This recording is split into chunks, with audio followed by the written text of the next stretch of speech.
More and more as the TTRPG hobby matures, Session Zeros are being recognized as an invaluable asset to getting your campaign to start off on the right foot. Their main function is to help orient everybody's expectations, including maybe setting up character chemistry, as well as establishing boundaries like lines and veils. It's also pretty common wisdom that you shouldn't try to combine Session 0 with Session 1. You don't want to feel like everybody is rushing to get to the action, and hence missing a lot of the foundational setup that makes a campaign successful. And I personally think a huge part of properly setting expectations is, for especially a mechanically crunchy game, making sure that a player's character performs the way that they expect. If they expect their character to be this master archer, and for example, they build it kind of weird where they're missing a lot of their arrow attacks, well, that may leave a bad taste in that player's mouth as they actually go through the campaign. So specifically for Swiftguard, we're going to be talking about a short playtest adventure I designed for players to be able to test their characters so that their mechanical performance matches what they have in their imagination. Hi, I'm John. This is Dragon Mind, where we discover our best selves through gaming. And today, we're discussing my experience running a Session 0 and special playtest adventure for my playtest TTRPG Swiftguard. Let's get into it.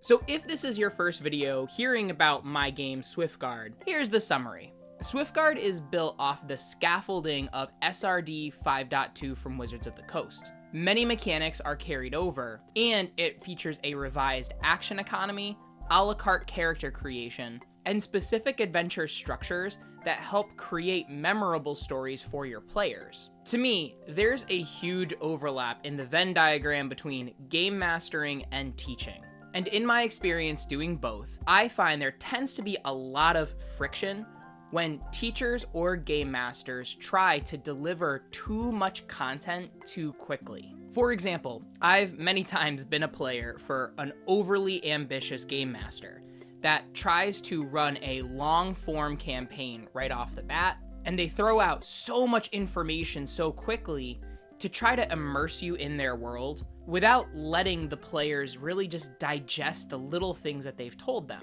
That, and each GM has their own preferred style of GMing. So to me, a huge part of successfully running games is letting your players acclimate to your particular style. Even, let's say, you're GMing 5th edition D&D, and assuming your players know that system inside and out, there are going to be little decisions you make and little focuses you have as a GM that your players need time to get used to. Now that being said, with Swiftguard being a new system, or at least a heavily revised version of maybe a familiar system, I'm assuming that players are going to need time to learn how everything works. And so I've designed the Playtest Adventure series with that in mind. Playtest Adventure 1, Goons of Fool's Ridge, is really a straightforward investigation. There's an element of a little bit of mystery, but mostly it's for you as a GM and for your players to find out all the different ways that you can handle situations. For example, the first encounter that's in that adventure is against a bunch of vanilla bandits. The players are welcome to fight them head on, or maybe set up a tactical ambush, or maybe just try to talk their way out of the situation. All in all though, there's probably going to be some combat at some point, and so your players have a safe place to learn the new 3-action economy. Now that being said, Playtest Adventure 2 is more going to focus on damage types, resistances, and vulnerabilities, so that your players can learn the value of having a wide variety of damage types prepared on any given adventure. Because of that, the playtest adventures are meant to be run in a specific sequence,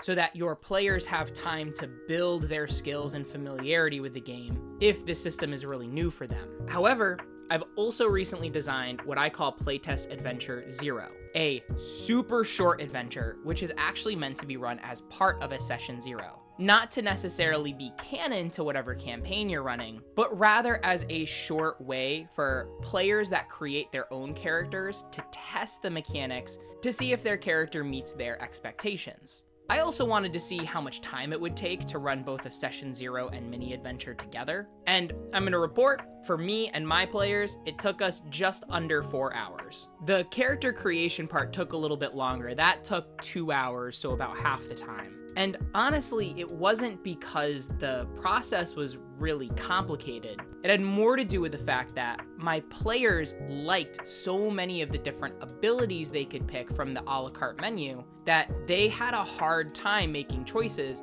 because all of the choices felt appetizing. To real quick run through the checklist of creating a Swiftguard character. First, like D&D, you have 6 attributes, or what D&D would call ability scores. Intelligence is renamed to knowledge, and wisdom is renamed to awareness. And really, to just assign them, you don't worry about scores, it's only the modifiers. And the 6 modifiers just really have to add up to 7. And you can't have one modifier more than +3 as a start at level 1. Once you have your attributes, you can actually calculate your saves from there.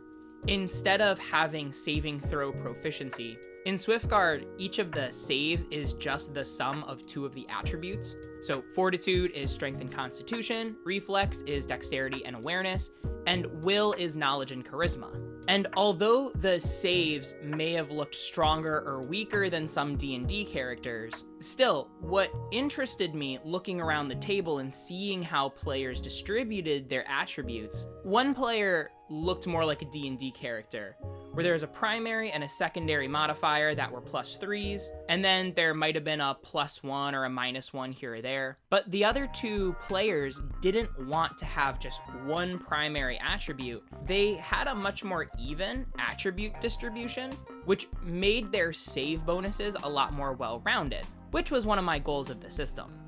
In D&D 5e, there are certain combinations that just kind of don't make sense. So for example, you really don't see a lot of characters that have a high intelligence and a high wisdom. Their spellcasting is going to be governed by one or the other, which is why so often, depending on the build, the most common dump stats tend to be strength, intelligence, or charisma. In Swiftguard, I didn't want any character to have an obvious dump stat. It doesn't mean I don't think dump stats should exist. It is really interesting to play a character with a mechanical flaw, but I didn't want that to be an obvious choice. And so I found it really interesting that because of the presentation of the mechanics, players were making some different character building choices than what would be the intuitive choices for 5e. So that was step 1, just assign the attributes. Step 2 was to pick a species. Now, because the attributes are like the first thing you can calculate, none of the other options like background or species or anything like that has to do with your attribute generation. Now, that being said, I have taken a peek at how Daggerheart handles species, and I really like their templatized approach, so I might change this in the future. But the 3 species that got picked by my players for this Session 0 were the Beast Folk, because it's by far the most customizable option, the Goblin, because my mom thought the spindly trait was really funny, and a Gnome. I don't think necessarily because there was a particular mechanical thing the player was interested in. I think the option just fit the theme for the build she was creating. Now, like I said before, where this process really slowed down was selecting each of the abilities, which would be like your character's class features in D&D. More than once, I had a player go, "Wow, there's a lot of them." And yeah, that's kind of the point. In D&D, your character at level 3 selects their subclass. So they have a base class of general abilities at level 1, but really they pick up their specialization at level 3. Now, interestingly, there's been a little bit of discourse recently in kind of the D&D space about how you narratively justify that. For example, one of my narrative dissonances I had playing a scout rogue was the fact that the optimal build starting from level 1 was to not take nature or survival proficiencies because you're getting free expertises as part of the subclass. So I actually had to start with my character, who I imagine to be a nature and survival expert, as not having any bonuses to those skills, to suddenly become an expert in them upon hitting level 3. To me, it didn't make much sense. If I imagine my character to be a nature and survival expert, I want them to be an expert like that from level 1. So part of the reason the abilities are formatted like this, and there are so many of them, is really, if you have a specific build in mind that would normally be represented by a D&D subclass, I want you to be able to play that concept right from level 1 without having to contort the story to just match the power balance of the leveling progression. So to get into the nitty-gritty a little bit, at level 1 when you create your character, there are origin abilities, and then level 1 abilities, and then level 2 and up all the way to 12. At each level, you get 3 points to spend on that tier of abilities, and any points you get later on down the road can be spent on previously earned levels. So for example, your origin or level 0 abilities really just kind of set up your proficiencies. Are you good with martial weapons? What level of armor are you good with? Do you want to invest a little bit more in hit points or skill proficiencies? And then at level 1, you can either select something that's a little bit more specific, like nasty knife work, or you can use your level 1 points to purchase additional origin abilities, which is how you would get like a Gish build, or a spellcasting knight, Eldritch Knight type character. You know, they're not particularly good at weapons, but they have some versatility with armor, weapons, and a little bit of spellcasting. Really interesting, the gnome character that got built ended up being more like a druid. She ended up picking up plant magic as her primary ability set. My mom, who was playing the goblin, made sure to pick up healing magic because she knows you should have a healer in the party, and also gravitated towards spell dabbler just because that ability gives you a whole bunch of low-level spells but from across a lot of different spell lists. And the third player created a Jack the Ripper type. Now, this was where the playtest adventure came in handy. The Jack the Ripper player was looking through all the different ability choices and ended up taking some things that thematically fit. Things like blind sight and fast footwork, which is like the rogue's cunning action. And what was interesting is when we started Playtest Adventure 0, when the player was trying out different options, he realized that he really wanted to invest a little bit more in damage and wanted to be able to more easily grapple enemies. So, by the end of the adventure, he decided to rebuild his character, dropping the blind sight at level 1 to pick up unarmed specialization, which now allowed him to grab and poke enemies in a single turn, which is something he had envisioned for his character. But sometimes you don't know what you don't know until you test the mechanics for yourself. So to me, part of setting expectations in a session 0, it's not just about lines and veils, or about setting the right narrative tone for your game. It's testing whether or not the mechanical expression of a player's character matches their imagination.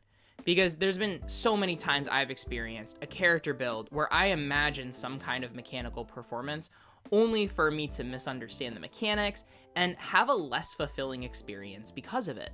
By offering a small taste of function, players are more likely to make more informed choices that they'll ultimately be happy with. So now I want to hear what you have to say. Does incorporating a short, non-canon adventure sound like something you would want to do for your session 0s? How long do your session 0s last? Does 4 hours sound like way too much? If you want to check out Swiftguard for yourself, you can check out the playtest materials and the link to our Discord in the description below. Have an awesome day, and remember, your story matters. Bye-bye now.